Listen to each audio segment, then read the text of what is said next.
Almost like now 2-3 hours of trek is left. It started raining now, so taking a halt in some shelter here, and we will catch up with some food, rest for some time, and then start the trek back again. Just finished chole bhatura, making some chole bhatura to gain some energy. Just had a chole bhatura. Man, see the weather. It is awesome.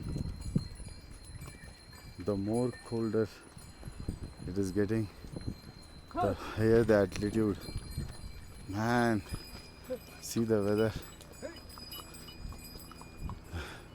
More the cold it is getting, the higher the altitude. But I'm not wearing my wind sheeter after walking such distance. I'm almost, my body is completely warm.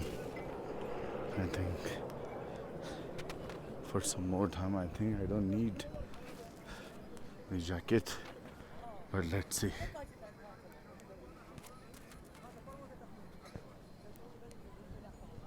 Still 4 kilometers to go, and the base camp is 2.5. I don't know what they really mean by the base camp over here. I'll have the mountain. Yes, I must cross.